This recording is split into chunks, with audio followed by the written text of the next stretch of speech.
So we're gonna jump in here, starting with the consumers, that scenario, and you'll see here that I'm in Power BI, and this is one of the components of Office 365.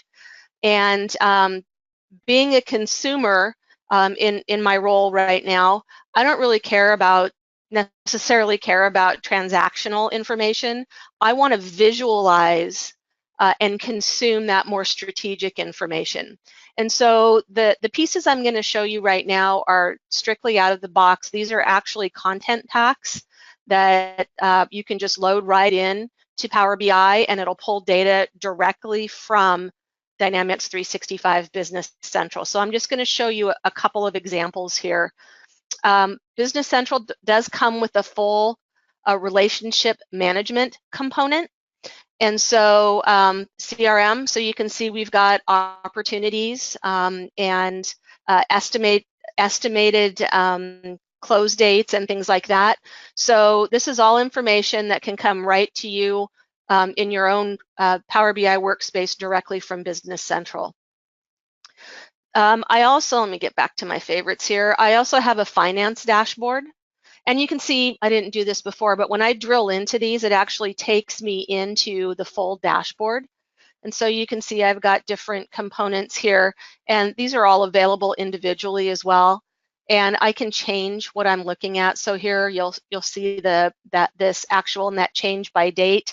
You'll see it change as there's not much in 2016, but as I change the time frames here, it's going to restate for me. And I'm not going to go through each one of these, but there are a number of them that are here.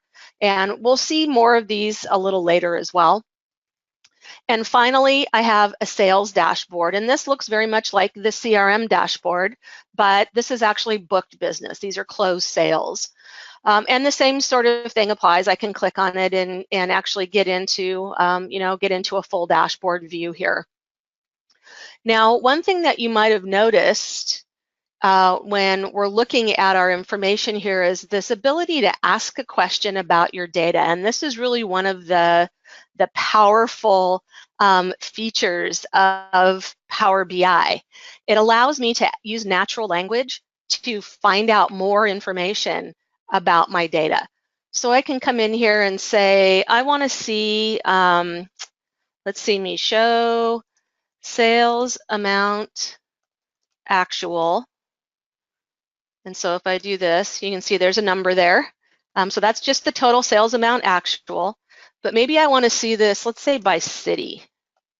So now I can see a little bar chart here with the 3 cities where I have posted sales. And this is great, but when we're talking about geography, it's always helpful to see it on a map. And so I can just say as a map.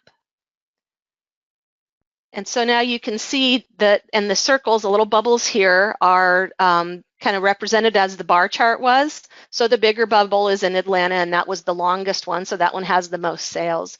Fewest in Chicago, Miami's in the middle. And so this is just using natural language. You can either say it using Cortana or type it like I did. And what's great about this is I can come over here and say, I want to pin this as a visual. And when I do that, I can pin it on my existing dashboard. I can create a new dashboard. I actually have my own personal dashboard here that I created, and I can pin it right on that dashboard. Now, we mentioned mobile earlier, so I can see my phone view. I can go ahead and pin that new dashboard on my phone view. So now I have 2 components of my phone view of this TJ dashboard. I have the mini trial balance, and then I can see the sales amount actual by city on a map. And I can go back to my web view here. And there we go. So I've just created my own personal dashboard using the information that already existed in the out-of-the-box dashboards. And then I can, of course, consume this on any device.